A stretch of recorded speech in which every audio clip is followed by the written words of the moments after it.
Welcome back to the best After Effects tutorial channel on YouTube. Today we will learn how to make this Apple-inspired glass animation. And I know a lot of people don't like the iOS update with these visuals, but I think we can all agree that this glass effect looks amazing in motion graphic animations, in infographic animations and any kind of advertisements. So I think it's super cool to know how to do it, and it's also super simple.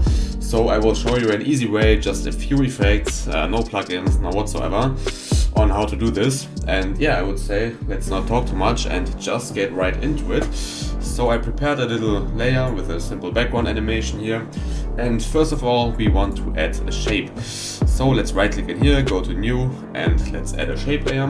Then we can open this up and add the shape that we want. Let's stick to the example and add a rectangle here.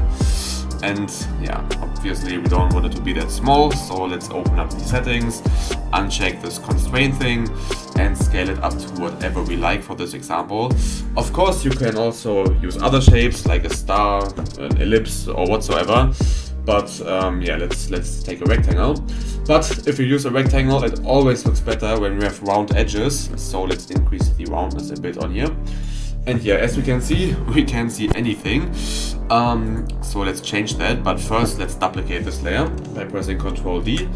And yeah, on the upper one we can now add some fill effects, and here it doesn't matter what color we use, we just need a fill. And then we can also check this this thing in here, and if you don't see these settings, press toggle switches, and this one turns this layer into an adjustment layer basically. And we will see why this is important, because now we will add a fast box blur effect, and we can now see that this blur that we will now add, we can increase this to 20, maybe 10, depends on how strong you want this to be, or maybe even 5, let's do a small value, something like that. So now you can see that the blur is only within that shape layer, which gives us this first kind of glass look. But if we now look back to the example, we can see that the actual glass look also comes with these animated edges, and for that we have prepared the little layer, or the layer under the newest one, so this one basically. And here we also have to add some things. First of all, let's add a stroke and increase the stroke a bit to something like 15 maybe, and let's also add a fast box blur effect, and here we use 20, so a bit higher. And yeah, this looks cool, but we basically only want this to be used for displacement, so we can also hide this again. But now if we go to this layer, the upper one, we can add a displacement map, just like that. You can find it under distort as well. And now we need to select the lower layer, the shape layer 1, and we can see we have a bit going on the edges, but it looks weird. But it's really important that we also change this setting from source to effects and masks, and now we can see it looks better, but we don't see much. But if we increase these values now, we can see this edge blurriness, this edge displacement, and here it's completely up to you how strong you want this to be. But basically that's it for this distortion effect. And now if we play this animation, we can see this looks just super cool, even though we made it quite strong. So maybe do a bit less, but that's completely up to you, as I said. This looks good in my opinion, but we can always make it better, right? So let's also look at 2 or 3 stylistic effects to increase the glass look even further. And first of all, we can select the lower layer and duplicate it, and now make it actually visible. And now we have a bit of these edges. I think this looks quite cool. Maybe it's too much for you. If so, you can also press T on the keyboard to access the opacity settings and bring this down a bit. But I think this outer glow looks kind of amazing. This is really cool. Also, I like to add one more effect on this whole glass and blur thing, and this is the brightness and contrast effect.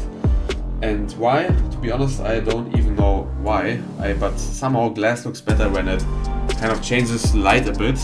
And in that case we want it to be more brighter and a bit more contrast maybe, but that's completely up to you. I think I used it in the example beforehand, so in here, so we can also do it here. But yeah, that's completely up to you. I think this just makes it pop more and just look more interesting. And also, if we want to increase this whole 3D kind of look a bit, we can also do another thing, and now it gets funny. We can duplicate, let's see what layer we duplicate actually. We can duplicate the upper layer again, and actually now we undo a lot of things here. So let's undo this adjustment layer thing. Let's delete all these things here. So we just have this overlay thing here, or this shape layer. And for this one, let's actually give it a nice white color. But let's also add a layer style. So right click in here, go to layer styles, and here we can add the bevel and emboss. Now we can also open up these settings, so you'll find it under layer styles, bevel and emboss, and here we can increase the size a lot, just like that. And basically this layer is just here to add some shading, so we can basically play with these settings a bit, maybe increase the shadow. And now it's really important, again, let's toggle the switches, so we access this this look here, these settings, and now we can change the mode to, I think I forgot what it was, maybe overlay, something like that, soft light, yeah, exactly, soft light. And let's also make it not that strong, again, by accessing the opacity and bringing it down a bit, so just like that.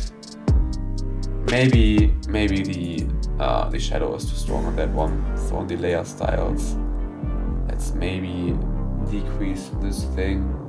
But yeah, that's completely up to you. To be honest, in this example, I don't even like it. But as I said, the layer styles are always a good option. And yeah, that's it basically. You can of course animate these shapes. Just make sure you animate it before duplicating everything and applying all these different effects. But yeah, that's it. Of course, we could add the text now. Let's do this, for example. Maybe let's put Apple in here. I think white looks good on the background, and align it in the center, just like that. And yeah, that's it for this example. Similar to the one I've showed you. I hope it was exactly the same, or somehow the same. And yeah, if you want more Apple animation tutorials, I think I've done one for a text animation, a particle animation, and one for Apple style gradients. I can link them below if you want. And other than that, feel always free to suggest any tutorial wishes that you have. I really plan to do them all. So just comment down if you have anything that you want to learn, and I'll take care of it. Besides that, enjoy the rest of your week, and see you next time for another amazing tutorial.